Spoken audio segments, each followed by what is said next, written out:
नमस्कार दोस्तों, मेरा नाम आदित्य कुमार और आप सभी देख रहे हैं एआई इंडियन बुद्धन चैनल। आज हम सीखने वाले हैं कि बिजली का उत्पादन किस प्रकार से होता है। तो अभी जो आपके सामने है वो है एक बिजली उत्पादन की फैक्ट्री। इसमें सबसे पहले होता है कोयल माइनिंग, मतलब जहाँ पर कोयला एकत्र होता है एक जगह। कोयला आता कहाँ से है?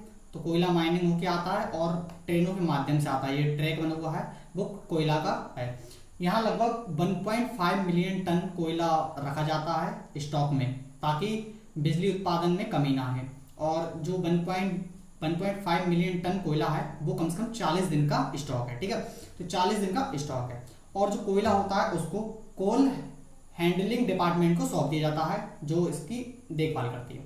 ठीक है, तो उसके बाद जो ये मशीन आपको दिखाई दे रही है, ये क्या करता है कि कोयले को, जो ये मशीन है देखिए, ये है ये पार्ट आगे का।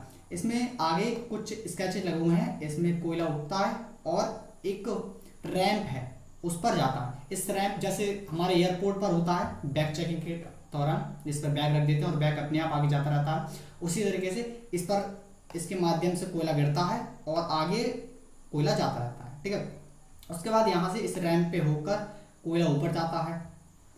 जो अब यहाँ से कोयला आता है इसमें, इसको कहते हैं क्रशर मशीन। क्रशर मशीन का काम होता है कि कोयला को छोटे छोटे टुकड़ों में तोड़ना। ठीक है, कोयले का काम होता है, इस क्रशर मशीन का काम होता है कोयले को छोटे छोटे टुकड़ों में तोड़ना। अब फिर कुछ टुकड़े ऐसे बचते हैं जो काफ़ी बड़े होते हैं, तो इस क्रशर मशीन के बाद फिर रैंप पे जाता है मतलब बचा हुआ कोयला, और इसमें जाता है अगली वाली मशीन में, जिसको हम कहते हैं वॉयल माइल, जिसको हम कहते हैं वॉयल मिल। इसमें क्या होता है, जो हमारा बचा हुआ कोयला होता है उसको बिल्कुल महीन पाउडर के रूप में बना दिया जाता है। उसके बाद इस पाउडर को आगे एक कोल मशीन में डाला जाता है और इसको कहते हैं हम बॉयलर, जहां पर आग जल रही होती है और उसमें कोयले को डाला जाता है। अब नीचे हम समझते हैं, ये हमारा है बॉयलर। ठीक है, और इसमें अंदर आग जलती हुई दिख रही है और इस आग को कहते हैं हम फ्लू गैस। क्या कहते हैं? Flue gas.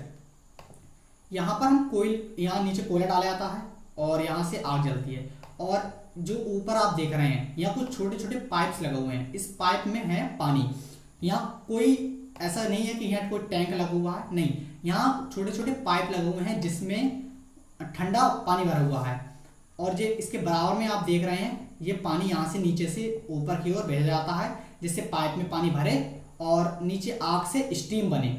स्टीम यहाँ से आता है, और ताकि इसको मशीन से चिपका के क्यों पाइप लगाए गए हैं, ताकि पानी नीचे से जाते हमें भी हीट रहे पानी में। ठीक है, और यहाँ से बनती है हमारी स्टीम, मतलब भाप बन जाती है। और जो आप यहाँ पाइप देख रहे हैं ये वाले, इसमें से ये स्टीम इसमें जाती है और ये जाती है इधर। ठीक है, इसको कहते हैं टरबाइन। टरबाइन, इसमें टरबाइन के 3 भाग होते हैं। कौन कौन से? हाई प्रेशर टरबाइन और इंटरमीडिएट प्रेशर टरबाइन, और तीसरी होती है लो प्रेशर टरबाइन।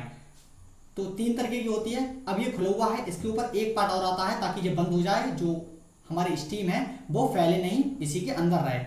अब स्टीम काम क्या करती है? स्टीम को हम यहाँ से डालेंगे। ठीक है, और ये बहुत, जो हमारी स्टीम होती है वो कम से कम 540 से 1000 डिग्री सेल्सियस तक उसका तापमान होता है, जो कि इसमें डाली जाती है। बहुत हाई प्रेशर है और वो स्टीम इस टरबाइन को घुमाना स्टार्ट करती है, जिससे ये आप देख रहे हैं यहाँ लगा हुआ है जनरेटर। क्या लगा हुआ है? जनरेटर। और जो पीछे आप पीली पीली 3 झोपड़ियां टाइप की बनी हुई देख रहे हैं, ये है, इसमें लगी हुई है चुंबक। चुंबक का 2 वैज्ञानिक थे, एक थे ऑरेस्टेड, जिन्होंने क्या बताया था कि विद्युत ऊर्जा चुंबकीय ऊर्जा में परिवर्तित होती है। और उन्हीं का दूसरा उल्टे थे फैराडे। फैराडे ने क्या कहा कि चुंबक, अगर विद्युत से चुंबक बन रही है तो चुंबक से विद्युत भी बनेगी। तो उनने एक नियम दिया, जब 2 चुंबकीय बल रेखाओं के बीच में कोई 2 कंडक्शन या कॉपर वायर रखी जाती है और उसको काटे, तो उस कॉपर को अंदर बिजली उत्पन्न हो जाती है। मतलब ये एक दूसरे के विपरीत नियम है। ठीक है, तो इसमें से भाप बन के आती है। और जो इस बीच में आप देख रहे हैं, ये जनरेटर और जो बीच में चुंबक वाला क्षेत्र है, ये दोनों एक उससे जुड़े हुए होते हैं। तो इसमें चुंबक जुड़ती है और इसमें जनरेटर में बिजली उत्पन्न होती है। और यहाँ से बिजली उत्पन्न होने के बाद आप इस पर समझिए, देखो, जैसे एक जी कॉपर की वायर है।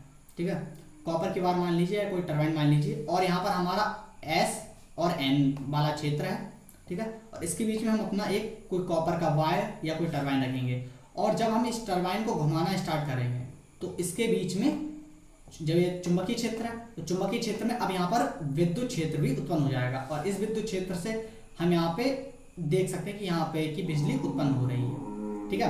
अब आगे जो आप देख रहे हैं, अभी मैंने आपको दिखाया था जो वाला भाग है इसमें लगी हुई है चुंबक, और ये इस वाले प्लांट से जुड़ा हुआ है। इसमें ये घूमती जाएगी और इसमें चुंबक लगी हुई है, और जब घूमेगी तो चुंबकीय क्षेत्र से वैद्युत क्षेत्र उत्पन्न होगा, और यहाँ से उसको एक ट्रांसफार्मर, जिसको हम कहते हैं पावर ट्रांसफार्मर, ये क्या पावर ट्रांसफार्मर काम क्या करता है, ये लो प्रेशर को हाई प्रेशर में कन्वर्ट करता है। जो हमारे घर तक बिजली आती है और जहाँ ये बनती है उसकी डिस्टेंस बहुत ज़्यादा होती है, तो उस डिस्टेंस को कवर करने के लिए इस ट्रांसफार्मर का काम होता है। ये क्या करता है, बहुत ज़्यादा दूर तक बिजली को सप्लाई कर सकता है। इसी तरीके से बनती है हमारी बिजली। अगर वीडियो अच्छी लगी तो वीडियो को लाइक करें और चैनल को सब्सक्राइब करें।